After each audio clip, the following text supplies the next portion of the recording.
Signs of life on Mars? It's a real gas. Coming up next on Deceptions of the Ages News.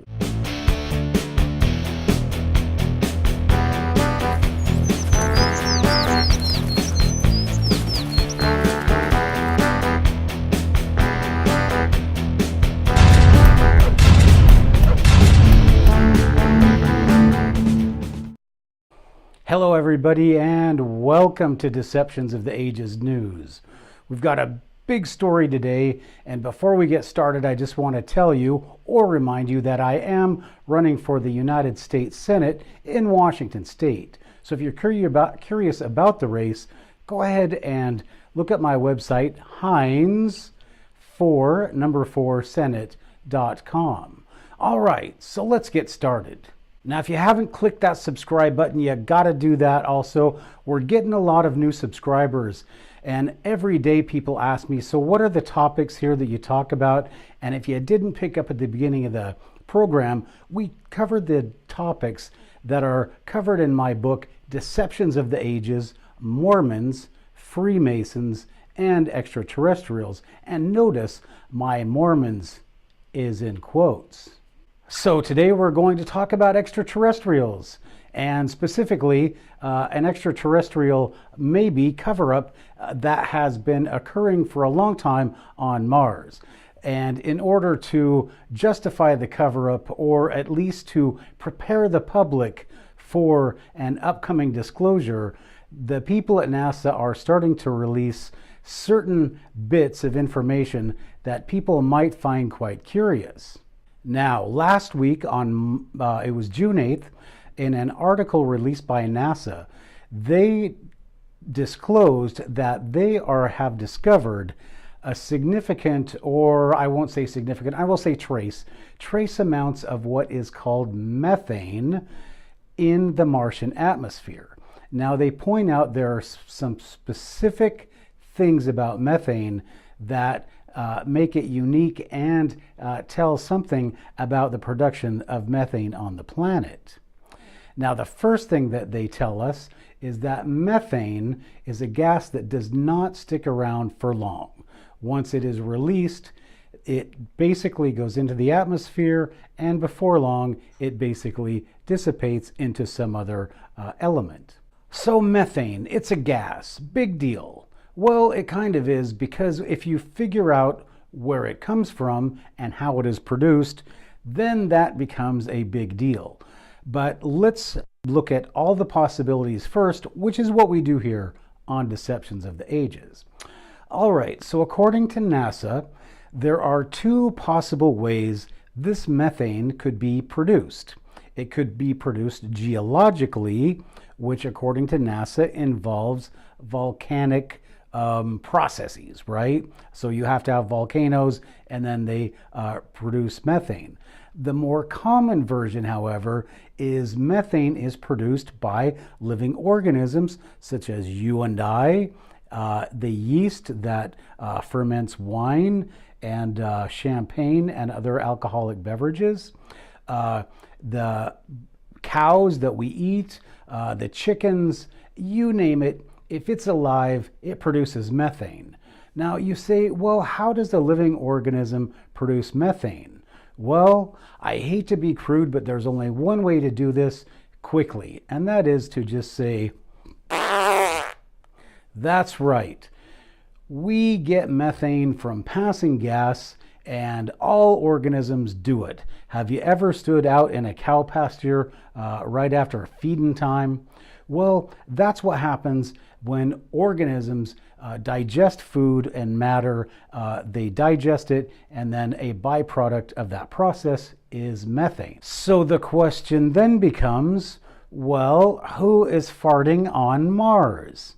Now, in order to find out who might be farting on Mars, we need to, once again, as we always do on Deceptions of the Ages News, look at all the possibilities. So according to NASA, the methane is being produced. They say that they have, their rover has dug into the ground and they have found what they call organic matter. Now, is this a breakthrough thing that is happening here? Well, it actually is. They have found, I'll repeat again, organic matter. Now that means that they have found life. But why isn't NASA jumping up and down saying, hey, we found life on Mars? Can you believe it? Well, probably the answer for that has to do with some not so recent history. Now, if you don't recall, as many people might not, back in the 1990s, either 1995 or 1996, a meteorite was found. Was it found on Mars? No, it wasn't found on Mars. It was found in the South Pole. Why would you find a Martian meteorite on Mars? So anyway, they found this meteorite at the South Pole and they said, aha, this meteorite matches the chemistry of Mars. And then, along with that chemistry, there was something else they found unique about the meteorite.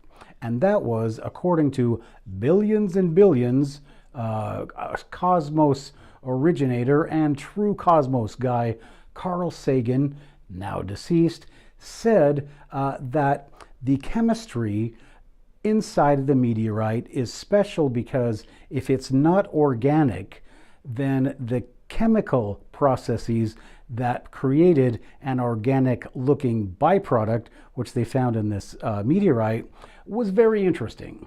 And then everything just kind of went and died out. No more life on Mars, no more organic material in the meteorite. It was just all everybody getting excited about nothing, probably to cover up one of the Clintons' crimes. So, moving on, we do find that there is a history of life being found, or supposed life being found, with something that has to do with Mars. And there was a big hubbub about it, and then nothing. And now you have NASA cautiously saying that we have found organic matter that we have dug for with our probe. And also, there is something else that NASA is saying. They have found this methane, which would be a byproduct of organic matter. And obviously, it is being found in such quantities that it is significant, because as I said in the beginning, this methane will rise into the atmosphere and quickly dissipate. And as we see in these charts that have been produced by NASA, there is a definite season of, during the warm cycle, there is more methane, and as the winter comes along and the planet cools, less methane. Could there be something growing and producing methane underneath the Martian surface? Well, let's just go ahead and take a look at what the Russians found out. In 1988, the Russians launched Phobos 1 and Phobos 2. These were two probes headed for Mars, and both of them ended up suffering strange and mysterious fates. Phobos 1 actually shut off during the flight to Mars and was never heard from again. Phobos 2, however, was successful in making it to Mars, and as it entered into Mars orbit, its planned mission was to go into a synchronous orbit around Mars with the moon from Mars, Phobos, right? Well, as soon as it locked into the Phobos orbit, something crazy happened. They started to lose transmission and communication with Phobos 2. And then suddenly Phobos 2 shut off. But before it shut off, Phobos 2 transmitted some very, very interesting information back to the world. The first thing that Phobos 2 found was that on the actual surface of Mars, there is a 250-kilometer, what looks like a grid city like Los Angeles, that is actually was found using infrared. So that means that they found this thing because it was producing so much heat. Now, this 250-mile heat-producing area is all laid out in grids. And so it looks like any modern city, except it seems to be underneath the Martian surface. Could this be producing all of this methane? Now, what happened to Phobos was, as I said, it entered into the synchronous orbit with Phobos, the moon, right? Because you have Phobos, the probe, and then you have Phobos, the moon. So once Phobos took this picture, it had entered into its synchronous orbit with the moon Phobos, and suddenly things went really awry. The first thing that happened is it started to shut down its transmission.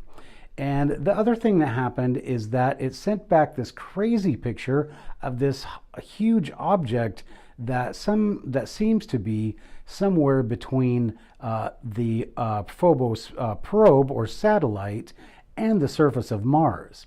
Now, the shape of this thing has no resemblance at all to any natural phenomenon, and especially the moon Phobos, which it was trying to take a picture of. So the next thing that happened is right before Phobos shut off, it transmitted this picture. Now, nobody knows what this is, but as the Russians say, it's obviously something that should not be there. Now, the Russians have a couple of more slides that they did not release. This was the last one they released. But this object possibly was what was responsible for taking out Phobos 2.